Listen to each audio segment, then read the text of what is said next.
Hello नमस्कार दर्शकों, सैराब serial में आप सभी का स्वागत है। ऐसे ही एपिसोड पे बनी रही है और लाइक और सब्सक्राइब शेयर करना ना भूलें। आज के एपिसोड में जहाँ पे हम देखते तिन्नी जाती है अपनी माँ नयनिका से बात करती है और वो बोलती है, माँ सॉरी, आज मुझे कुछ अच्छा नहीं लगा, मुझे अजीब फीलिंग आई। उसने ऐसे बोला ना आपको, तो इसके लिए एक्सट्रीमली सॉरी। तभी नयनिका बोलती कोई बात नहीं तिन्नी, इसमें इतनी ज़्यादा सॉरी करने की कोई बात नहीं। तभी तिन्नी बोलती मॉम आप जाने वाले थे, आपने मुझे कुछ बोला क्यों नहीं। नयनिका बोलती बेटा ये सब सडन प्लान था, वरना मैं तुम्हें बोलती। तभी तिन्नी बोलती है एक्चुअली मुझे बहुत गुस्सा है, उसने आपको नाम से बोला, बट फिर मेरे फ्रेंड ने बताया कि वो यूएस मॉडर्न फैमिली से, वो वैसे सोचता है, वो लोगों को दीदी भाभी ऐसे नहीं करके बुलाता है, वो लोगों को नाम से बुलाता है। तो फिर मैं समझी और फिर मुझे एहसास हुआ कि प्रोफेशनल है वो और वो सब चीज़ों को मेंटेन करता है, तो ये सब चीज़ें नहीं लानी चाहिए। और अभी तो वो अपने फंक्शंस में भी आने वाला है। माँ आप क्या सोच रहे हो, आप चलोगे ना जमी। तभी यहाँ पे नानिका बोलती देखो तिन्नी पता नहीं मेरे पास टाइम रहेगा कि नहीं, बट अगर वो आ रहा है तो अच्छी बात है ना, आप कर सको। तभी तिन्नी बोलती है मॉम वो आपसे ट्रीटमेंट लिया है और वो ऐसा लगता है आपके रिस्पेक्ट भी करता है, बट उतना सब खाना वगैरह भी आपने नहीं खाया। तभी नानिका बोलती है तिन्नी क्या तुम्हें क्या लगता है बेटा, मुझे बताओ। तिन्नी बोलती है मॉम मुझे आपको एक बात बतानी है कि हम चलते नीचे फिर बात करते हैं, ओके। तभी ये नैनिका को कॉल आने लगता है ईशान का। नैनिका कॉल को इग्नोर करती है। तिन्नी ज्योति मैम बोलती है माँ आई लव यू, मैं आपसे सच में बहुत प्यार करती हूँ। नैनिका बोलती है बेटा मुझे पता है सब कुछ, ठीक है, तुम कभी अकेला मत महसूस करना, तुम्हें कुछ भी चाहिए तो मुझे बोलना। तभी तिन्नी बोलती प्लीज़ कॉल उठा लो ना। नैनिका बोलती इतना अर्जेंट नहीं है, मैं फ़ोन रख के चलती हूँ, हम खाने के लिए जा रहे हैं और नीचे सब लोग वेट कर रहे हैं। उसके बाद फिर वो लोग नीचे पहुँचते हैं। तिन्नी भी टेबल पे होती है और खाने के लिए वो वेट कर रही होती है। यहाँ पे उसकी सासू माँ जो होती है वो यहाँ पे सब नैनिका को बोलते खाने के लिए। तभी उसकी सासू माँ बोलती वो क्यों बैठ के खाएगी, वो पहले परोसेगी तब तो खाएगी। तभी छोटो माँ यानी जया बोलती है कि वो कितना काम करती है, बाहर भी करती है अंदर भी करती है, आप क्यों उस पर दया नहीं खाते हो, आपको क्यों लगता है कि उसको सब काम करना चाहिए। तभी यहाँ पे उसकी सास बोलती ठीक है, अगर ये काम नहीं करेगी तो कौन करेगा, कौन सबको परोसेगा, मुझे ये तो बताइए। तभी तिन्नी बोलते तुम लोग को पता है कल ईशान मेरे कॉलेज में आना है फ्रेशर पार्टी में, मैंने उसको इन्वाइट किया है। सारे बच्चे एकदम से खुश हो जाते हैं और फिर बोलते तभी यहाँ पे इस बात का फ़ायदा उठा के श्रेया बोलती क्यों आ रहा है ईशान। नैनिका बोली के कहने पे, मतलब वो इतना बड़ा सेलिब्रिटी है तो वो मुझे जहाँ तक पता है वो चार्जेस बहुत हाई लेता है, तो तुम्हारे कहने पे तो नहीं आ रहा होगा। तो भी नैनिका बोलती है कि श्रेया ये तुम्हारी सोच है, बच्चों ने खुद इन्वाइट किया है और ईशान वैसा भी नहीं है, वो कॉलेजेस में जाते वो लोग परफॉर्म करते हैं कॉलेजेस के बच्चों के लिए। तभी श्रेया बोलती है हाँ मोदी ठीक है ना, अगर वो परफॉर्म किया है और वो आ रहा है तो, बट फिर भी ऐसा लगता है कि जैसे कुछ ज़्यादा ही उसको इस घर से, इस घर के लोगों से, किसी से तो लगाव हो गया है ना। तभी यहाँ पे ये बात पसंद नहीं आती है नैनिका की देवरानी को और वो श्रेया को बोल देती है श्रेया तुम ऐसी बातें क्यों करती हो, मुझे तो यही नहीं समझ में आती है। तभी तिन्नी बोलती हाँ उसको है अटैचमेंट, तो क्या हुआ, अगर उसको मॉम के साथ अच्छा लगता है, मॉम ने उसका ट्रीटमेंट किया एज ए डॉक्टर, उसको अच्छा लगता है तो उसमें क्या प्रॉब्लम है। अगर मॉम के पहचान से भी वो आ रहा है तो भी मुझे प्रॉब्लम नहीं है, आपको कोई प्रॉब्लम है तो बताओ। तभी यहाँ पे उसकी सास बोलती है कि कितना तेज़ी से कितनी ज़बान बढ़ गई है लड़की, कितना बोलती रहती है, मुझे तो ये नहीं समझता। तभी यहाँ पे सब लोग बोलते हैं माँ आप शांत रहिए ना, आप खाना खाइए ना, क्यों ये सब बोलती हैं। नैनिका को सब याद आने लगता है कि ईशान तो मेरे इतने करीब क्यों आए थे, मुझे ऐसा लगता है कि अब तुमसे मुझे दूर ही जाना बेहतर होगा मेरे लिए। तभी यहाँ पे तिन्नी बोलती है मॉम लेकिन आपने इतना खाना वेस्ट कर दिया, ईशान क्या सोच रहा होगा हमारे बारे में, एटलीस्ट कुछ तो खा के जाते आप। तभी श्रेया बोलती क्या ईशान ने तुम्हारी मॉम को अकेले से ट्रीट दिया या तुम सबको दिया। तभी तिन्नी बोलती आपको बहुत जानना है, आपको भी चाहिए ट्रीट तो चलिए ना आप भी नेक्स्ट टाइम। तभी यहाँ पे श्रेया बोलती मैं ऐसी गिरी हुई औरत नहीं हूँ कि कोई भी मुझे कहीं भी बुलाएगा और मैं चल दूँगी, मुझे खाने की कोई कमी नहीं है। तभी नैनिका बोलती श्रेया तुम ये सब क्या कहना चाहती हो, जो भी है डायरेक्ट बोलो ना। तभी तिन्नी बोलती रहने दो ना मॉम, इनको डायरेक्ट बोलने की क्या, डायरेक्ट सुनने की आदत है, और उसने ट्रीट दिया था, हम सबको गिन दिया था, हम सब ने इन्विटेशन पे गए थे, बोला था, पर मॉम चली गई, मॉम को काम था तो इसलिए हमने थोड़ा सा खाया, बट वो बहुत रिस्पेक्ट करता है मॉम की, ओके। और उसको पता है कि मॉम क्या है, मॉम अपने प्रोफेशनल और पर्सनल लाइफ दोनों को अलग रखती है। तभी श्रेया बोलती हाँ सच में क्या अलग रखती पता है। तब उसकी देवरानी बोलती श्रेया तुम्हारी ऐसी सोच है, ठीक है, दीदी कैसी है कैसी नहीं हम सबको पता है, वो अकेले जाती है, अकेले आती है, घर का सारा काम करती है, और अगर किसी पेशेंट को देखने चलेगी तो क्या प्रॉब्लम है। तभी बोलती है कि पहली बार देख रही हो डॉक्टर किसी पेशेंट को देखने जा रहा है। उसकी देवरानी बोलती क्योंकि पेशेंट भी अलग है, पेशेंट स्पेशल है, वो उससे चार्ज करता होगा, इसलिए अगर दीदी वहाँ पर जाती है तो प्रॉब्लम नहीं है ऐसा कुछ भी। तभी श्रेया बोलती है हाँ नैनिका बोली आज से पहले तो आप कभी भी किसी का ट्रीटमेंट करने के लिए ऐसे स्पेशल गेस्ट की तरह नहीं गए जैसे कि आप जाते, क्यों ऐसा करते हो। तभी उसकी माँ बोलती बेटा तू आज उससे मिली थी, तूने घर पे आके कुछ भी नहीं बताया। नैनिका बोलती है इट वॉज अनप्लान्ड, ये कोई भी प्लान नहीं था, उसको कुछ भी प्रिस्क्रिप्शन देनी थी क्योंकि वो शहर छोड़ के जाने वाला था, इसलिए वो चाहता था मैं उसको जाके मिल लूँ, उसके पास टाइम नहीं था, तो इसीलिए मैं गई थी। श्रेया बोलती चलो अच्छी बात है, अब घर के लोग थोड़ा बाहर जाएंगे तो अच्छा रहेगा। दूसरी तरफ हम देखते हैं कि यहाँ पे अंजना बहुत गुस्सा कर रही होती है इंद्रनील पे और बोलती है, नील मैंने सुना तुमने एक पेशेंट को नयनिका दीदी को रेफ़र किया। तब इंद्रनील बोलता है, तो क्या हुआ, हम प्रोफेशनल तो डॉक्टर है ना, वी आर डॉक्टर अंजना, और हम एक दूसरे को रेफ़र नहीं करेंगे पेशेंट तो किसे करेंगे। और तुम्हें पता है नयनिका एक ENT है, तुमको भी जैसे गायनेकोलॉजिस्ट की तुम डॉक्टर हो, तुमको कोई भी इशू होता है, कोई भी चाहिए रहता है पेशेंट तो मैं तुम्हें भेजता हूँ। वैसे मैंने नयनिका को देखा नहीं बिकॉज वो ENT डॉक्टर है। तभी यहाँ पे अंजना बोलती, सच पे इंद्रनील बात तो ये है कि शादी कितने साल बाद भी तुम नयोदी को भूल नहीं पाए हो, तुम उनको अभी भी याद करते हो। तुम्हें पता है हमारा बेटा रोहन भी है। इंद्रनील बोलता है, इसीलिए मैं बोल रहा हूँ अंजना, हमारा बेटा रोहन है। तुम्हें पता है 3 साल की तिन्नी थी जब मैं उसे छोड़कर तुम्हारे साथ शिफ्ट हुआ। नयनिका इस रिश्ते में रह सकती थी, झगड़ा ज़बरदस्ती सब कर सकती थी, लेकिन उसने इस रिश्ते में नहीं रहना चाहा। तो तुम ये सब बातें क्यों करती हो, मुझे ये नहीं समझ में आती है। अंजना बोलती, रियली तुम्हें समझ में नहीं आती, तुम्हें इतनी बड़ी सी बात क्यों कैसे नहीं समझ में आ रही, मुझे यही बता दो तुम। तभी यहाँ पे नयनिका बोलते हैं कि ठीक है, अगर आप लोगों को लगता है तो ठीक है, मैं कोई छोटी बच्ची नहीं जो इस घर में मुझसे 10 बार सवाल किए जाए। मैं गई थी, मैं अपने काम से गई थी और जो कि मैंने आपको बता दिया। तभी तिन्नी बोलती है, और वैसे भी अगर मॉम एज ए डॉक्टर ये सब कर सकती तो आपके बेटे एज ए डॉक्टर क्यों नहीं कर सकते, आपके बेटे भी तो करते हैं, उनको नहीं कोई बोलता। मेरी मॉम पे हमेशा सवाल किया जाता है, क्यों?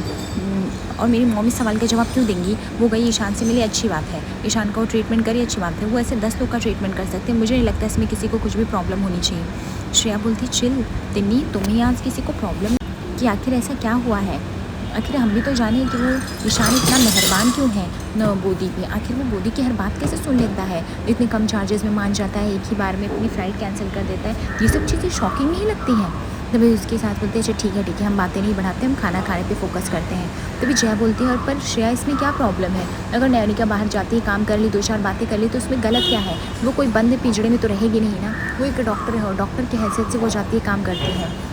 नयनिका बोलती है कि रहने दीजिए छोटो माँ, जिसको जो सवाल करना है कर लीजिए, जिसको जो पूछना है पूछ लीजिए, मैं इस घर में क्यों रुकी ये सब आप लोग को पता है, मैं अपने काम से आती हूँ, काम से जाती हूँ, मैं आप लोगों से कोई भी मुझे झूठ बोलने की ज़रूरत नहीं है। तिन्नी बोलती, मॉम प्लीज़ आपको एक्सप्लेन करने की कोई ज़रूरत नहीं है, गलती कोई और करे, भुगतान आप कर रही हैं। किसी ने आज तक बाबा से तो सवाल नहीं किया ये सब चीज़ों के लिए, जिस तरह से वो आपसे सवाल कर रहे हैं, और क्यों कर रहे हैं इतना सवाल, मुझे ये नहीं समझ में आता है। नयनिका जो होती है वो बोलती है, मुझे अब किसी से कोई भी जवाब नहीं मिला, वो एकदम गिल्ट महसूस करने लगती है। तभी अंजना बोलती है, इंद्रनील इतने साल हो गए शादी को, पर तुम अभी भी नयोदी से क्यों प्यार करते हो, मुझे नहीं समझ में आता। इंद्रनील बोलता है, नयनिका है अच्छी, मैं नयनिका से प्यार करता था, लेकिन अब ये सच नहीं, अब सच तुम और मैं और रोहन है, हमारी रियल लाइफ है। तिन्नी को चाहती तो मुझे दे सकती थी, लेकिन उसने अकेले जिम्मेदारियाँ संभाली हैं। तुम्हें समझना पड़ेगा अंजना, सेक्रीफाइसेस नयनिका ने भी किया, गलती मेरी थी लेकिन भुगतान उसने भी किया है। और सो प्लीज़ मैं तुमसे प्यार करता हूँ, ये सब फालतू बातें मत किया करो। जैसे ही हम देखते हैं कि नयनिका रूम में आती है, उसको ईशान का कॉल आने लगता है। ऑलरेडी नयनिका बहुत ही फ्रस्ट्रेटेड और गुस्से में रहती है, क्योंकि उसको लगता है वो फैमिली वालों से अब इतना झूठ नहीं बोल सकती है, जो उसकी आइडेंटिटी है नहीं वो क्रिएट करनी पड़ रही है। उसके बाद नयनिका कॉल रिसीव करती है और वो ईशान को बहुत ही चिल्लाती है और बोलती है कि तुम क्या समझते हो खुद को, जब चाहे कॉल नहीं कर सकते हो, तुम्हें समझना पड़ेगा तुम्हारे और मेरी एज में कितना बड़ा डिफरेंस है। तभी ईशान बोलता है, ठीक है नयनिका, तुम गुस्सा क्यों कर रही हो, किसी बात से तुम परेशान हो तो प्लीज़ जस्ट टेल मी। तभी नयनिका बोलती, मैं किसी बात से परेशान हूँ तभी बोलो क्या, मैं किसी भी बात से नहीं परेशान हूँ, लेकिन तुम मुझे चाहे जब कभी भी फ़ोन नहीं कर सकते हो, तुम्हें ये बात समझनी पड़ेगी, मैं कंफर्टेबल नहीं होती हूँ, और आइंदा से अगर तुम ऐसे किया ना तो तुम्हारा नंबर मैं ब्लॉक कर दूँगी। मैं तुम्हारे साथ प्रोफेशनली अच्छी लगती हूँ, शाम में तुमसे बात करती हूँ, एज ए डॉक्टर आती हूँ, एज अ फ्रेंड भी अगर तुम समझते हो तो ठीक है, लेकिन अगर तुम चाहते हो ना लाइफ में हमारी सब कुछ बनी रहे, आगे फ्यूचर में सब कुछ सेट रहे, तो प्लीज़ तुम मेरे साथ ऐसा मत करो, तुम मुझे कभी भी फ़ोन नहीं कर सकते हो। यह कह के नयनिका बिना बात सुनी ईशान का कॉल, नयनिका जो होती है एकदम से रोने लगती है, उसको लगता है उसकी लाइफ में ये सब क्या चल रहा है। नयनिका रो के सो ही रही होती कि अचानक से तिन्नी आती रूम में, बोलती, मॉम क्या आप सो गए हो, मैं आ सकती हूँ? तभी यहाँ पे नयनिका बोलती, हाँ तिन्नी बेटा बोलो ना, आ जाओ ना, क्या हुआ? तिन्नी बोलती, मॉम मुझे आपसे कुछ बात करनी है। एक लड़का है मेरा बहुत अच्छा फ्रेंड है, वो गाँव से आया, उसके पापा भी डॉक्टर रह चुके हैं, उसकी मॉम भी बहुत ही अच्छी रेपुटेड लॉयर हैं, और वो मुझे शायद पसंद भी करता है, और उसको लगता है कि मैं रिलेशनशिप में आगे जा सकती हूँ, पढ़ाई में भी बहुत अच्छा है, मेरी बहुत हेल्प करता है, मेरे लिए नोट्स प्रिपेयर करता है, सब कुछ करता है। मैं कुछ समझ नहीं पा रही मुझे क्या करना चाहिए, शायद मैं भी उसको पसंद करती हूँ लेकिन मुझे नहीं समझ में आ रहा। तभी नयनिका बोलती, देख बेटा, तुम्हें समझना होगा, जो तुम्हारा उम्र है ना, करियर बनाने का उम्र है, तुम एक बार अपने करियर से तुमने निगाह हटाई, सब कुछ तहस नहस हो जाएगा। ठीक है, जो है एज अ फ्रेंड रखो, अगर तुम ज़्यादा उसमें इन्वॉल्व हुई तो तुम्हारी बहुत सी चीज़ें बिखर सकती है, तुम्हें ये सब पता है ना। तभी तनी बोलती मॉम मेरा उसके लिए कुछ भी नहीं है, मैं जो सोच रही थी मैंने सोचा मैं आपसे एक बार कंसर्न करूँ, मैं आपसे एक बार ये सब डिस्कस करूँ तो अच्छा रहेगा, बस मैं आपको वही बातें बता रही हूँ। तभी नैनिका बोलती तनी तुमने मुझे बात बताई, मैंने सुनी, as a parents as a friend भी मैं तुम्हें यही गाइड करूँगी, पहले तुम अपनी लाइफ और करियर पे फोकस करो, तुम्हारा फाइनल ईयर है, एग्ज़ाम है, तुम एक बार ये सब कुछ ठीक कर लोगे ना, फिर तुम्हें जो लाइफ में अचीव करना है करो, कोई प्रॉब्लम नहीं है। बट हमें इंसान को परखना होगा, हम जानते ही कितना है, कॉलेज लाइफ बहुत बेकार होती है इन सब चीज़ों के लिए, जब हम समझ ही नहीं पाते कि हमें क्या करना है, हमें क्या चाहिए। तभी तनी बोलती है अच्छा मॉम दूसरी बात आपसे बोली थी, ईशान फ्रेशर पार्टी में आ रहा है और बिकॉज ऑफ़ यू वो आपकी वजह से इतना जल्दी मान गया, मैं बस ये चाहती हूँ कि आप चल रहे हो क्या, आप आ रहे हो क्या। तभी नैनिका बोलती है शायद मैं आ पाती थी नहीं, बट मुझे बहुत काम है, तो मुझे तो पता है अपॉइंटमेंट डॉक्टर्स की छुट्टी ये सब लेना पॉसिबल नहीं है, तो शायद मेरा आना वहाँ पे पॉसिबल नहीं रहेगा। तिनी बोलती मॉम आप ऐसा क्यों बोल रहे हो, आप नहीं आओगे तो आप आओगे तो ईशान को और अच्छा लगेगा, बिकॉज वो आपको प्राइमरीली जानता है, उसके बाद मुझे जानता है, और आपका आना अच्छा रहेगा, प्लीज़ मॉम आओ। तभी नैनिका बोलती मैं ट्राई करूँगी बट मैं अभी नहीं आ सकती हूँ, मैं देखूँगी, ये बोल के वो तिनी को भेज देती है। नैनिका काफ़ी रात को सोते हुए डिस्टर्ब रहती है, उसकी आंखों में आंसू रहते हैं, सोचती है ईशान तुम ऐसा क्यों कर रहे हो, मेरे लिए चीज़ें कॉम्प्लिकेट कर रहे हो, मुझे तुमसे दूर रहना होगा, क्योंकि मुझे मेरे फैमिली के लिए सोचना होगा, मुझे मेरे लिए सोचना होगा, मेरी तिन्नी के लिए सोचना होगा। पता नहीं किस मोड़ पे आ गई हूँ मैं, मुझे कुछ भी नहीं समझ में आ रहा है। कितना इंद्रनील से प्यार करती थी, घर बसाने का सोचा था, सब तहस नहस हो गया। अब लाइफ में वापस किसी पे भरोसा करके आगे बढ़ने को जी नहीं चाहता, और तुम्हारी मेरी लाइफ हिस्ट्री अलग है, तुम ज़िद्दी हो ईशान, तुम्हारा ज़िद दूर करना पड़ेगा। ईशान अचानक से रूम में आता है कंसर्ट के बाद और बहुत डिस्टर्ब रहता है और बोलता है गाइस प्लीज़ मुझे अकेला चाहिए, प्लीज़ आप लोग जाइए, अभी जब भी मुझे ज़रूरत होगी तो मैं बुला लूँगा। तभी उसकी गर्लफ्रेंड जो होती है वो रुक जाती है और बोलती है ईशान तुम क्यों डिस्टर्ब हो, क्या हुआ, जब से तुम कोलकाता से आओ काफ़ी उखड़े उखड़े से रहते हो, क्या तुम्हारे दिल में किसी ने ऐसी जगह बना ली है जो तुम किसी को दिखाना नहीं चाहते हो।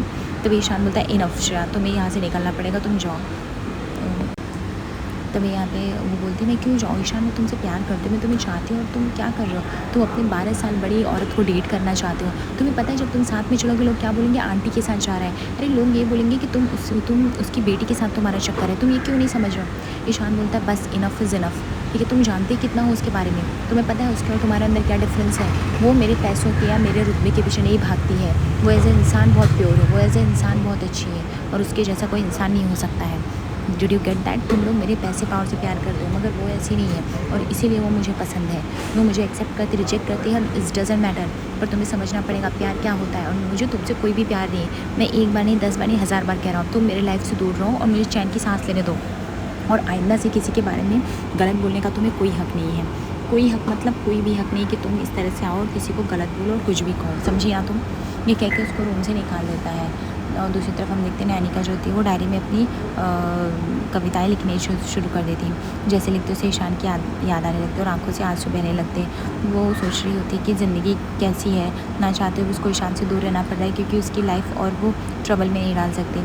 ईशान सोच रहा होता है मन ही मन, मुझे पता है नैनिका आज तुम बहुत हर्ट हो, तुम्हें किसी ने कुछ तो कहा है, तुम बहुत गुस्से में हो, तुम मुझसे ये बात नहीं कहना चाहती हो, मुझे समझ में आती है, लेकिन मुझे ये भी पता है कि तुम इतने डिस्टर्ब हो कि तुम मुझे इनडायरेक्टली जो कहने की कोशिश करो मैं समझ रहा हूँ, लेकिन अब मैं तुम्हें अकेला नहीं छोड़ना चाहता हूँ, मुझे पता है इसकी वजह से तुम बहुत हर्ट होगी, लेकिन अब बस मैं तुम्हारा साथ चाहता हूँ।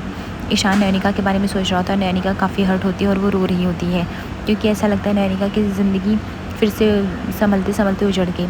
आज रात के एपिसोड दिखेंगे जहाँ पे पूजा रहता है और वहाँ पे नैनिका को सुहागन के उससे बुलाया जाता है, जहाँ पे नैनिका की काफ़ी इंसल्ट की जाती है। वहाँ बताया जाता है कि वो एक तलाकशुदा औरत है, वो और इस पूजा में शामिल नहीं हो सकती है।